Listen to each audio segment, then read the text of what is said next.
വിചാരണ തടവുകാരായോ കുറ്റവാളികളായോ ജയിലിൽ കഴിയുന്ന അമ്മമാർക്കൊപ്പം ജയിലിൽ കഴിയുന്ന കുട്ടികളുമായി ബന്ധപ്പെട്ട് സുപ്രീം കോടതി 2006 ഏപ്രിൽ 13 വിധി പുറപ്പെടുവിച്ചിട്ടുണ്ട്.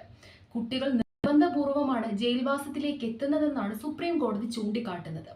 അമ്മമാർക്കൊപ്പം കുട്ടികൾ ജയിലിൽ എത്തുന്നതിനുള്ള ചില കാരണങ്ങൾ കുട്ടിയുടെ ഇളം പ്രായമോ അമ്മയുടെ അഭാവത്തിൽ അവരെ പരിപാലിക്കാൻ മറ്റാരും ഇല്ലാത്ത അവസ്ഥയോ ആയിരിക്കാമെന്നും കോടതി വിലയിരുത്തുന്നു. ഇന്ത്യൻ ഭരണഘടനയുടെ 3, 4 ഭാഗങ്ങളിൽ കുട്ടികളുടെ പരിചരണം, ക്ഷേമം, പുരോഗതി എന്നിവയെക്കുറിച്ച് പ്രത്യേകമായി വ്യവസ്ഥകൾ ഏർപ്പെടുത്തിയിട്ടുണ്ട്. കുട്ടികൾക്ക് ആവശ്യമായ ഏറ്റവും നല്ല താല്പര്യത്തിനാണ് ഭരണഘടന പ്രാഥമിക പരിഗണന നൽകിയിരിക്കുന്നത്. മതം, വംശം, ജാതി, ലിംഗം, ജനനസ്ഥലം എന്നിവയുടെ അടിസ്ഥാനത്തിൽ വിവേചനം കാണിക്കുന്നത് ആർട്ടിക്കിൾ 15 നിരോധിക്കുന്നുണ്ട്. 86-ാം ഭരണഘടന ഭേദഗതി പ്രകാരം ചേർത്ത ആർട്ടിക്കിൾ 21A 6 മുതൽ 14 വയസ്സ് വരെയുള്ള എല്ലാ കുട്ടികൾക്കും സൗജന്യവും നിർബന്ധിതവുമായ വിദ്യാഭ്യാസം നൽകേണ്ടതുണ്ട്. 14 വയസ്സിന് താഴെയുള്ള കുട്ടികളെ ഫാക്ടറിയിലോ ഖനിയിലോ ജോലി ചെയ്യിക്കുന്നതോ മറ്റ് അപകടകരമായ ജോലികളിൽ ഏർപ്പെടുത്തുന്നതോ ആർട്ടിക്കിൾ 24 നിരോധിച്ചിട്ടുമുണ്ട്. എന്നാൽ എന്താണ് ഇന്ന് കേരളത്തിലെ ജയിലുകളുടെ അവസ്ഥയെന്ന് നമുക്കൊന്ന് പരിശോധിക്കാം. കേരളത്തിലെ സെൻട്രൽ ജയിലുകളിൽ ശിക്ഷ വിധിക്കാതെയും ശിക്ഷയാണെന്നറിയാതെയും കഴിയുന്ന കുട്ടികളുണ്ട്. തിരുവനന്തപുരത്ത് 1ഉം തൃശ്ശൂരിൽ 6ഉം കുട്ടികളാണ് ഇത്തരത്തിൽ കഴിയുന്നത്.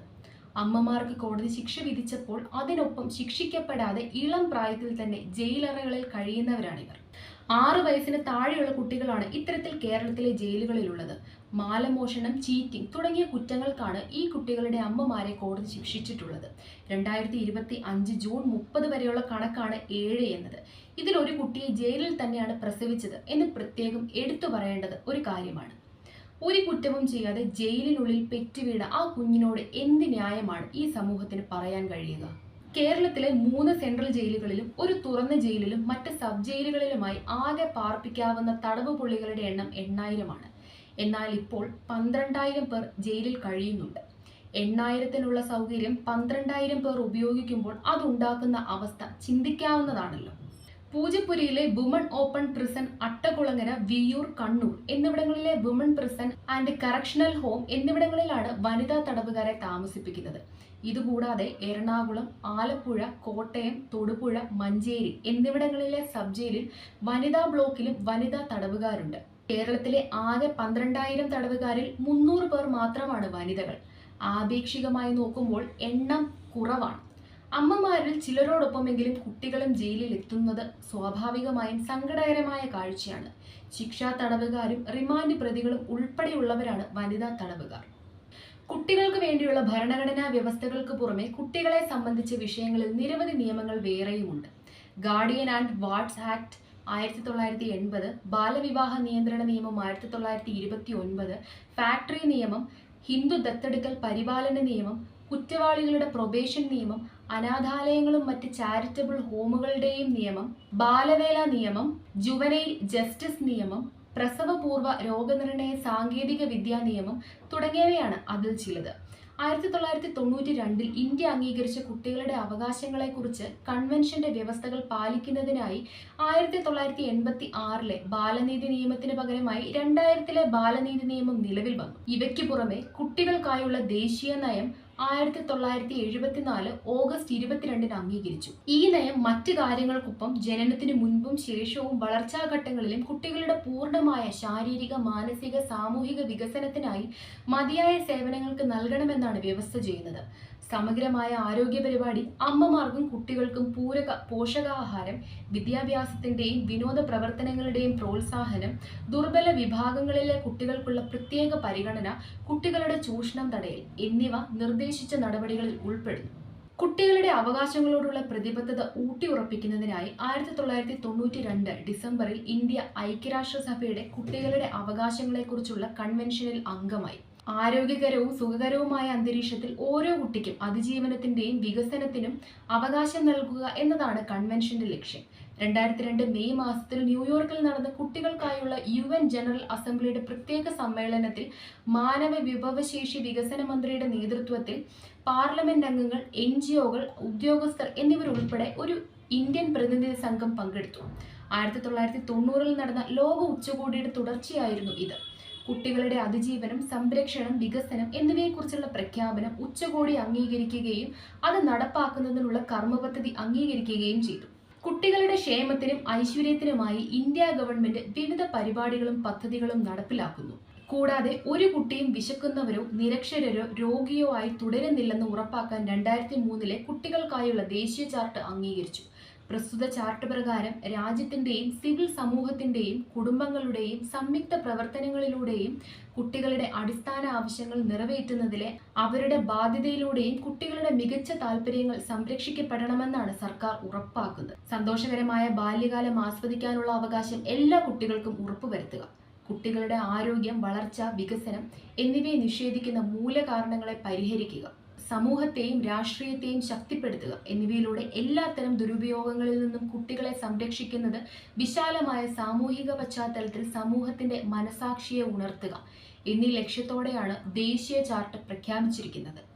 എല്ലാ കുട്ടികളുടെയും അതിജീവനം, ജീവിതം, സ്വാതന്ത്ര്യം, ഉയർന്ന നിലവാരത്തിലുള്ള ആരോഗ്യവും പോഷകകരവും പ്രോത്സാഹിപ്പിക്കുക, അടിസ്ഥാന ആവശ്യങ്ങളും സുരക്ഷയും ഹരിക്കുക, കളിയും ഒഴിവു സമയവും അതിജീവനത്തിനായുള്ള ആദ്യകാല ബാല്യകാല പരിചരണം, വളർച്ചയും വികാസവും, സാമ്പത്തിക ചൂഷണത്തിൽ നിന്നും എല്ലാത്തരം ദുരുപയോഗങ്ങളിൽ നിന്നും സംരക്ഷണം, ദുരിതത്തിലായ കുട്ടികളുടെ ക്ഷേമത്തിനായി സംരക്ഷണം, സർഗാത്മകതയുടെ പ്രകടനം ഉൾപ്പെടെ അവരുടെ വ്യക്തിത്വത്തിന്റെ സമഗ്രമായ വികസനത്തിന് അവസരം നൽകുക എന്നിവയാണ് ദേശീയ ചാർട്ട് ലക്ഷ്യമിടുന്നത്.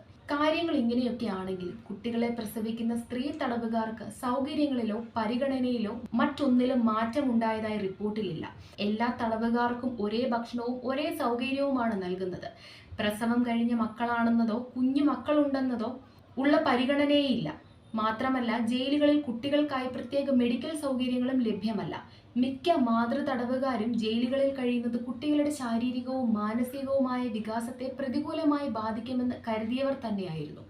തിരക്കേറിയ അന്തരീക്ഷം, ഉചിതമായ ഭക്ഷണത്തിന്റെയും പാർപ്പിടത്തിന്റെയും അഭാവം, എല്ലാറ്റിനുമുപരി കുടുംബത്തിലെ മറ്റ് അംഗങ്ങളുടെ, പ്രത്യേകിച്ച് പിതാവിന്റെ വാത്സല്യം നഷ്ടപ്പെടുന്നത് തുടങ്ങിയവയെല്ലാം കുട്ടികളുടെ ശാരീരിക വളർച്ചയ്ക്ക് വലിയ തടസ്സമായി അമ്മമാർ പൊതുവെ കരുതിയത് എന്ന് പഠനത്തിലുണ്ട്.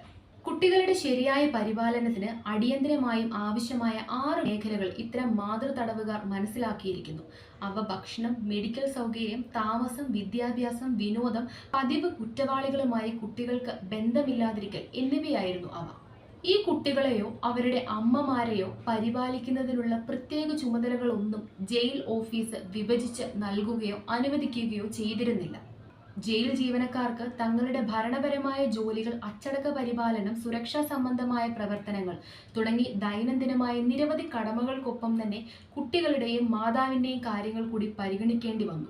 അതുകൊണ്ട് തന്നെ ജയിലിൽ മാതാക്കൾക്കും അവരുടെ കുഞ്ഞുങ്ങൾക്കും പ്രത്യേക പരിഗണനയോ സൗകര്യങ്ങളോ ലഭിച്ചില്ലെന്ന് മാത്രമല്ല, ജയിലുകളിലെ കുട്ടികളെ പരിപാലിക്കുന്നതിൽ പ്രത്യേക പരിശീലനം വേണമെന്ന ബോധ്യം പോലും ഉണ്ടായിരുന്നില്ല. ഈ പഠനം ചില നിർദ്ദേശങ്ങൾ കൂടി സർക്കാരുകൾക്ക് മുമ്പിൽ അവതരിപ്പിച്ചിരുന്നു. കുട്ടികൾക്ക് താമസിക്കാൻ കഴിയാത്ത വിധത്തിലുള്ള സബ് ജയിലുകളാണ് പലരും കഴിയുന്നതെന്നും കുട്ടികളുള്ള മാതാക്കളെ ഇത്തരം ജയിലുകളിലാക്കരുതെന്നുമായിരുന്നു ആദ്യത്തെ പ്രധാന നിർദ്ദേശം. കുട്ടികളുടെ ജൈവികവും മാനസികവും സാമൂഹികവുമായ വളർച്ചയ്ക്ക് അനുയോജ്യമായ അന്തരീക്ഷം ഉറപ്പാക്കണമെന്നും നിർദ്ദേശം പറയുന്നു. ഗർഭാവസ്ഥയിലുള്ള ഒരു സ്ത്രീയെ ജയിലിലേക്ക് അയക്കുമ്പോൾ പ്രസവത്തിന് മുൻപും ശേഷവും അമ്മയ്ക്കും കുഞ്ഞിനും പരിചരണം നൽകുന്നതിനുള്ള അടിസ്ഥാന സൗകര്യങ്ങൾ പ്രത്യേക ജയിലിൽ ഉണ്ടെന്ന് ബന്ധപ്പെട്ട അധികാരികൾ ഉറപ്പാക്കണമെന്ന നിർദ്ദേശം വളരെ പ്രധാനപ്പെട്ടതായിരുന്നു. അക്രമാസക്തമായ കുറ്റകൃത്യങ്ങൾ ഉൾപ്പെടെ എല്ലാത്തരം കുറ്റകൃത്യങ്ങളിലും ഉൾപ്പെട്ട സ്ത്രീ കുറ്റവാളികൾ, വിചാരണ തടവുകാർ തുടങ്ങിയവരുള്ളതും കൂടുതൽ പേരുള്ളതുമായ ബാരക്കുകളിൽ കുട്ടികളെ താമസിപ്പിക്കുന്നത് അത്തരം കുട്ടികളുടെ വ്യക്തിത്വ വികസനത്തിൽ ദോഷകരമാകുന്നതിനാൽ കുട്ടികളെ അത്തരം അന്തരീക്ഷത്തിൽ എത്തിക്കരുത്. എല്ലാ ജയിലുകളിലും കുട്ടികളുടെ പോഷകാഹാരം ആവശ്യങ്ങൾ നിറവേറ്റുന്നതിനായി പ്രത്യേക ഭക്ഷണവും ചേരുവകളും നൽകുന്നതിന് സ്ഥിരമായി ക്രമീകരണം ഉണ്ടാവുകയും വനിതാ തടവുകാരുടെ കുട്ടികൾക്ക് വസ്ത്രങ്ങൾ, കിടക്കവിരികൾ മുതലായവ ഒന്നിലധികം സെറ്റുകളായി നൽകുകയും വേണം. ഓരോ അമ്മ തടവുകാരിക്കും അവരുടെ കുട്ടിക്ക് ഭക്ഷണം നൽകുന്നതിന് അനുയോജ്യമായ വലുപ്പത്തിലും മെറ്റീരിയലുമുള്ള പ്രത്യേക പാത്രങ്ങളും നൽകണം. ജയിലിൽ താമസിക്കുന്ന ഓരോ കുട്ടിക്കും വൈദ്യസഹായം പൂർണ്ണമായും ഉറപ്പാക്കുന്നതിനോടൊപ്പം വനിതാ തടവുകാരി രോഗബാധിതയായാൽ കുട്ടിയെ പരിപാലിക്കുന്നതിനുള്ള ബദൽ ക്രമീകരണങ്ങൾ ജയിൽ ജീവനക്കാർ ചെയ്യുകയും വേണം.